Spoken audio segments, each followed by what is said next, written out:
రేపు తులారాశి వారు సోమవారం రోజున ఈ చిన్న పనిని చేస్తే చాలండి. కష్టాలు పోయి మీరు కోరుకున్నంత డబ్బు వచ్చి పడుతుంది. మీ సుడి తిరుగుతుంది. మీరు పట్టిందల్లా బంగారంలాగా మారుతుంది. అద్భుతమైన ఫలితాలనైతే చూడగలుగుతారని చెప్పొచ్చు.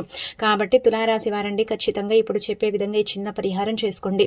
ఈ పరిహారం వల్ల ఏంటంటే కనుక మీ జీవితంలో ఉండే కొన్ని రకాల కష్టాలు, బాధలు, సమస్యలు పోతాయన్నమాట. మానవ జీవితం అన్న తర్వాత అందరికీ కూడా సర్వసాధారణంగా కష్టాలు, బాధలు వస్తాయి. కానీ ఈ తులారాశి వారికి ఏంటంటే కనుక ఆ కష్టం తీరగానికి ఒక కష్టం వస్తూ ఉంటుంది, బాధ కలుగుతూ ఉంటుంది.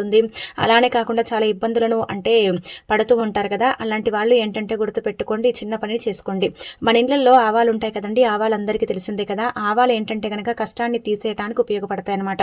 సోమవారం పూట ఉదయాన్నే లేచి శుచిగా స్నాన కార్యక్రమాలు చేసుకుని ఇంటిని వాకిలి శుభ్రం చేసుకుని చక్కగా ఏంటంటే కనుక స్నానం చేసే నీటిలో మీరు ఒక కర్పూర బిళ్ళని తీసుకుని చేతితో మెదిపి ఆ పౌడర్ని నీళ్ళలో కలుపుకొని స్నానం చేయండి. శని బాధలు, దరిద్ర బాధలు ఇవన్నీ కూడా పోతాయి. అలా చేసిన తర్వాత ఇంట్లో దీపారాధన చేసుకోండి. దీపం పెట్టిన తర్వాత ఒక స్పూన్ ఆవాలండి, అచ్చం ఆవాలు తీసుకోండి. ఇంకా ఏది తీసుకోకూడదు. ఇదేంటంటే మీ కష్టాన్ని తీర్చడానికి, మీకు ధనాన్ని తెచ్చిపెట్టడానికి ఆవాలు ఉపయోగపడతాయి అనమాట. ఆవాలు తంత్రపరంగా, మంత్రపరంగా ఉపయోగపడతాయి. కాబట్టి ఆవాలతో చేసుకునే పరిహారాలన్నీ కూడా చక్కగా మీకు సిద్ధిస్తాయని చెప్పొచ్చు. శాస్త్రాల ప్రకారం ఏంటంటే ఆవాలు అతీత శక్తివంతమైనవని పురాణ గ్రంథాల్లో చెప్పబడుతుందండి.